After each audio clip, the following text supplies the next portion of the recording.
नमस्कार दोस्तों, आप सभी का एक बार फिर से स्वागत है हमारे चैनल जतिन लाइफस्टाइल में। आज सुनते हैं अमर सुहाग की कहानी। किसी गांव में एक ननद और भाभी रहती थी। भाभी बहुत ही धार्मिक प्रवृत्ति की थी। वह नियमित रूप से पूजा पाठ किया करती थी, लेकिन ननद बिल्कुल भी पूजा पाठ नहीं करती थी। उसका पूजा पाठ में बिल्कुल भी मन नहीं लगता था। भाभी हर साल तीज का व्रत किया करती थी और तीज माता के नाम की सुहाग की पिटारी सुहागिनों को दान किया करती थी। एक बार की बात है, एक बार जब तीज माता का व्रत आया तो भाभी ने अपनी ननद को भी बुलवाया। ननद की भी शादी हो चुकी थी।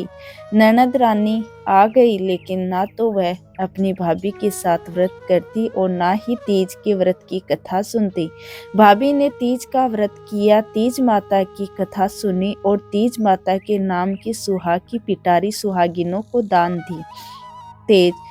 तीज व्रत समाप्त होने पर ननद अपने ससुराल चली गई। ननद कांच की चूड़ी पहनती थी।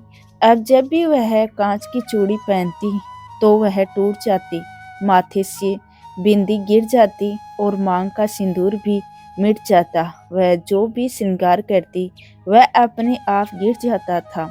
ननद रानी बहुत चिंतित हो गई और उसने सारी बात अपनी सास को जाकर बताई। बहू की बात सुनकर सास भी बहुत चिंतित हुई और सास अपने गुरु के पास गई। सास ने अपने गुरु को सारी बात बता दी। गुरु बहुत ही पहुंचे हुए थे। वे उनकी बातें सुनकर सारी बातें जान गए।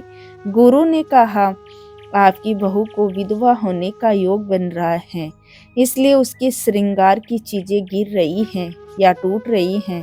सास ने हाथ जोड़कर विनती की कि हे गुरुदेव, आप इस विपत्ति से निकलने का कोई उपाय बताइए।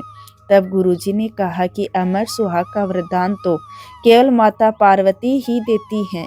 अपनी बहू से कहो कि वह तीज का व्रत करे और माता पार्वती, गणेश जी और भगवान शिव की पूजा करे और व्रत की कथाएं सुने और तीज माता के नाम से सुहाग की पिटारी सुहागिनों को दान करे। इससे माता पार्वती खुश होगी और उसे अमर सुहाग का वरदान देगी। गुरुदेव की सारी बातें सुनकर वह गुरुदेव को प्रणाम करके अपने घर आ गई और उसने अपनी बहू को सारी बात बता दी। बहू ने जब यह बातें सुनी तो उसे बहुत पश्चाताप हुआ, क्योंकि उसकी भाभी हर तीज पर उससे पूजा करने के लिए कहती थी, लेकिन वह पूजा नहीं करती थी। फिर ननद भगवान शिव और माता पार्वती से क्षमा मांगने लगी। फिर तीज का व्रत आने पर वह अपने मायके गई और अपनी भाभी के साथ उसने तीज का व्रत किया और भगवान शिव, माता पार्वती और गणेश भगवान का विधिवत पूजन किया और तीज व्रत की कथा सुनी और तीज माता के नाम से सुहाग की पिटारी सुहागिनों को दान दी और वह पूजा खत्म करके अगले दिन अपने ससुराल आ गई। अब जब भी वह श्रृंगार करती तो ना ही उसकी चूड़ी टूटती, ना ही बिंदी गिरती, ना ही सिंदूर उड़ता।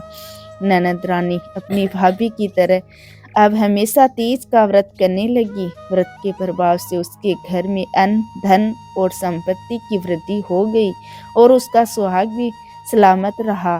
तो हे तीज माता, जैसे आपने ननद पर अपनी कृपा की, वैसे ही सभी सुहागिनों पर अपनी कृपा सदैव बनाए रखना और उनका सुहाग अमर रखना। जय हो तीज माता की। तो दोस्तों, ये थी आज की अमर सुहाग की कहानी। आपको ये कहानी कैसी लगी कमेंट करके ज़रूर बताएं और साथ ही साथ मेरे चैनल जतिन लाइफस्टाइल को सब्सक्राइब करना ना भूलें। धन्यवाद दोस्तों।